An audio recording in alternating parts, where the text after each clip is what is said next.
সফলতার সংজ্ঞা কি শুধু টাকা আর ক্ষমতা? তাহলে কেন পৃথিবীর সবচেয়ে ধনী মানুষগুলো হতাশায় ভোগে? ইসলামে সফলতার ধারণা ভিন্ন।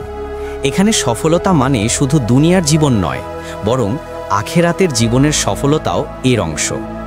রাসূলুল্লাহ সাল্লাল্লাহু আলাইহি ওয়াসাল্লাম বলেছেন, যে ব্যক্তি আল্লাহকে ভয় করে এবং তার আনুগত্য করে, সে উভয় জাহানেই সফল।